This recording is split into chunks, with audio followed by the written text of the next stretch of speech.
Salam, qadırlı illəşlər, hörmətli tamaşaçılar. Bugün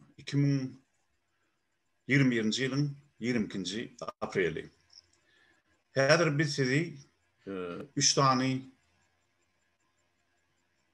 jurnalist, yazıcı hem siyasetçi olup Türkmenistan'na şuun kuun bulup geçen kəbir tədilikler bilen ya da şol tədiliklerin metbut beyanatı bilen tanıştırmakçı.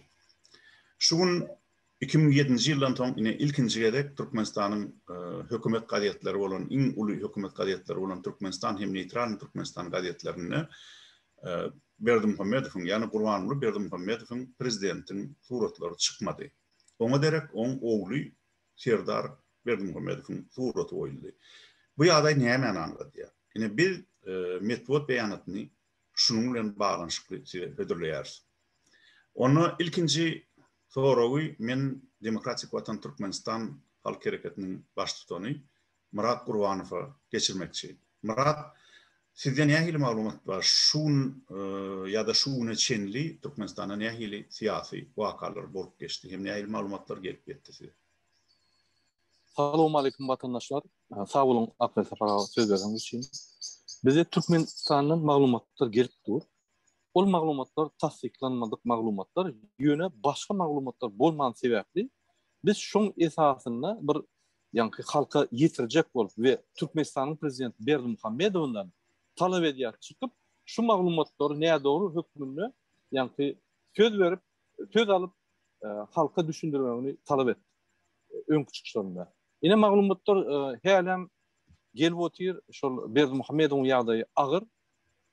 Şul adamın yağdayı hukuklu şu vaxtdan Türkmenistan'ın içinde bolup geçen dağıtlar, bir topar dağıtlar, bir logik taydan eğerde hem edat gülüyalı olan olsa, eğerde hem edat yani şun bir versen esasında bu yöne öğünü yani yedisine geçirip o tiyir dağıt değilmeyene karşı bir topar vakalı bulup misal için vayenler daşınma, misal için usilini giyeceğini, misal için yani MHM, polis, beylik işlerini yaptılar halk alaymasın deyip.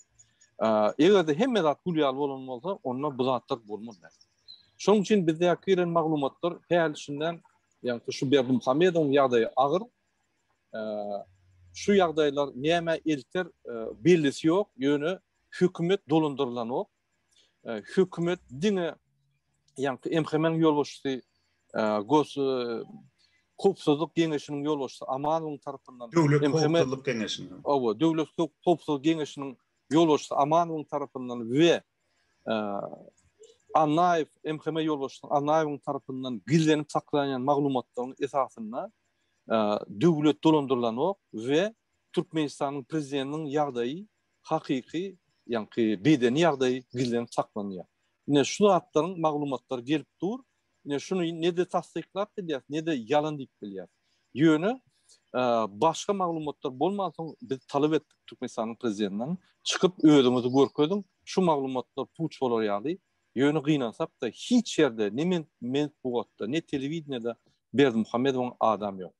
Yine şu maglumatlar neyme hopluyadayı Türkmen halkının için.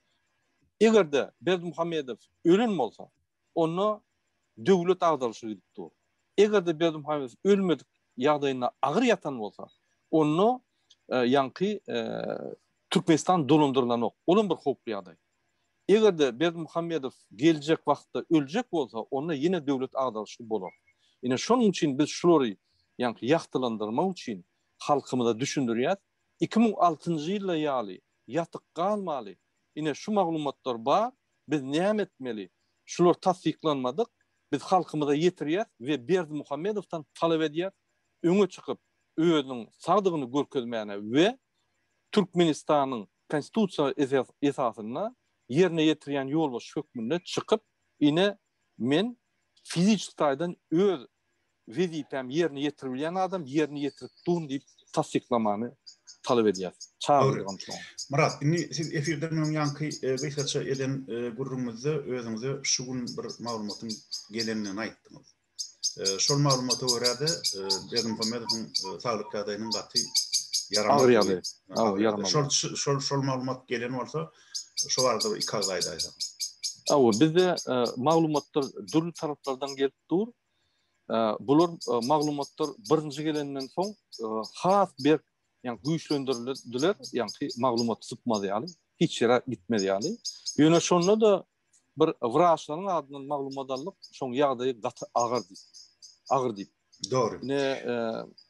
Doğru. İnhanni gelecek görköler de onu gelecek. Yöne inni şuň başga bir ütüşklat bolup geçdi. Onu men ýa başda ýatladım. Olam Türkmenistanyň hökümet gazetlerine şol neme boldy da ilkinji gedek 2007-nji ýylyň fevralyndan bäri ilkinji gedek Berdimuhammedowyň Urbanlygyň suratlary däl oğlunyň suraty çykaryldy. Şu arada indi men jurnalist Allamrat Rahimowa bir soraw beresim gelýär. Siz Allamrat öň gazetde işläp gören adam. Şoň üçin şol tejribeňizde daýanyp şu näme anladyp biljekdir hakynda bir aýdyp biljekleriniz barmy? Hemen biz öz moderatorymyzdan şo gazetde hem görkezmegi häzir dinleýijilere, tamaşaçylara şonam haýyş edelim. Assalamu alaykum hormatly izleýişler, hormatly watandaşlar. Hakykatdan hem şu soňky wakalar bir de gytaklaýan ýagdaýda ýagdaýyň dogry düzü gowy däldigini görkezýär. Türkmenistan prezidentiniň töweregindäki ýagdaýlar bir adatdan daşary bir ýagdaýdygyny görkezýär.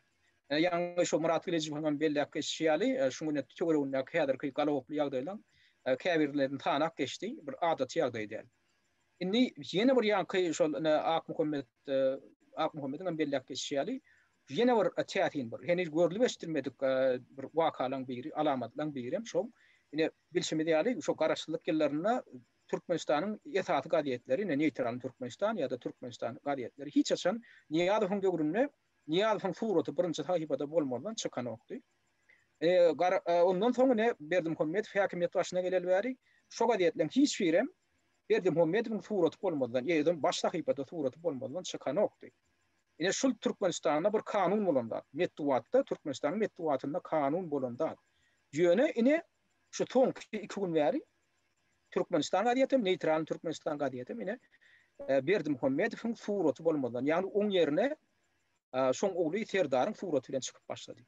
Ene muň özi näme alamatlandyr? Ya muň özi şu ýene de aýdýan bir gytaklaýyn alamat elbetde. Biz ine Berdimuhammedowyň ölendigini görkezýär, ýa Berdimuhammedowyň gaýdyp häkimet başyna gelmejekdigini görkezýär diýip ýene de bir bol tasdiklap bilemdi.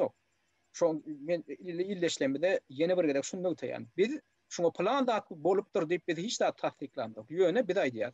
Adaty bolmadyk bir ýagdaýlar. Bir gytaklaýyn alamatlar peýda bolýar.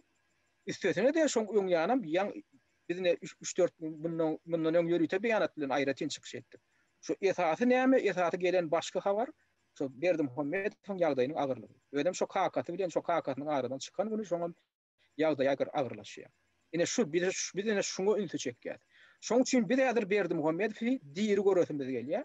Eger şu diýeri bolsa ýa-da şoň işlemäge, döwlet dolandyrşyny ýerine ýetirmäge, şu wezipetine gaýdyp gelmäge ýagdaýy bar bolsa, çykdynda görkezsin. O elbette adam ine kakaty aradan çykypdyr, belki gynanç bildirip ýas çekip oturandyr öýünde. Ýöne onda da ol döwlet lideri. Ol ýöne adam däl, ol döwlet funksiýasyny ýerine ýetirip oturan. Iň baş wezipany ýerine ýetirip oturan adam, ol hökman çykaýmaly. Ol hökman ýedigini oturmaly bilen daty ol adatdan naşary wezipany ýerine ýetirip oturan.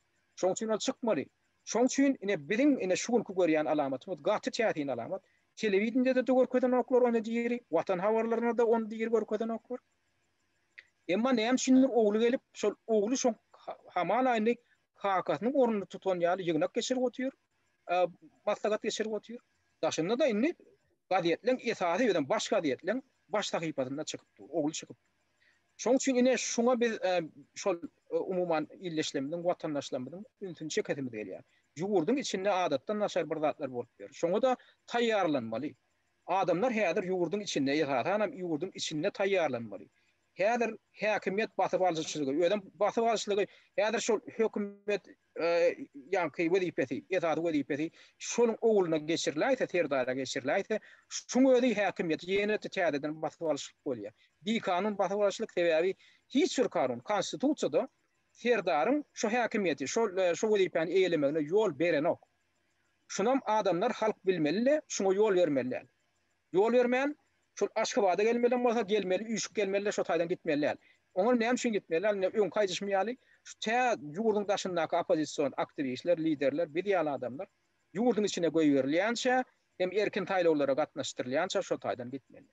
Ene şunky şu beýanata men goşok öz pikirim ene şundan bar. Doğru. Köp sağ olun Allah'ım rahmet. Inni şun yine de bir şolar ýaly bir göz çıkınçlar bolup geçti. Kakatı barka, Kur'an-ı gelip görke, Serdar öz vizifesinin adyny ütedip bilen okdy. Emma şun yani dün hatta alagedin ol öz yani kıymeti var. Şu başlığı diyen adı var da nemen yanlışmasam şu Alavay firmasının mı nämetinin. Şonu alagedin hem atçılık hem itçilik şoň hemmetine de şol bir wagtda ýolbaşçylyk edýärdi. Serdar şoň diňe başlygy diýen at berilipdi şoňa. Kur'anyň öz dakanady. Emma ol allyda ödün şun başlygy diýen adyny prezident diýen ada çenni ýokary götürdi. Bu da bir geň ýagdaý. Demek Serdar eýýämden öz vizifesinin nemesini, titulunu, adyny ütedip, onu ýokarlandyryp bilýän bolsa, onu Berdimuhammedowyň maşgalatynda bir başagaýlygyň bardygyny şuýam görkezýärdi. Ben bir gytaklaýyn tasdiklamalarynın biri bolýar. Onu näme? Häzirlikçe gadarly illeşler özüňiz bilýändiňiz, bir näwelli ýagdaý emele geldi Türkmenistanyna. Berdimuhammedow ölümi dirimi biz onu bilemdik. Yönü gytaklaýan faktlar şoň muradyny aýdyşýaly doğrudan agyr ýagdaýda ýatan bolmagynyň mümkinligini görkezýär. Eger şeýle bolsa biz ýakyn geljekde indiki metbuat beýanatlamada size bu hakdaky maglumatlary ýetireriz. Ünsert dinleýänler üçin sag bolun. Ýene-de efirde duruşýança hoş galyn. Sag bolun. Sag bolun, hormatly adamlar.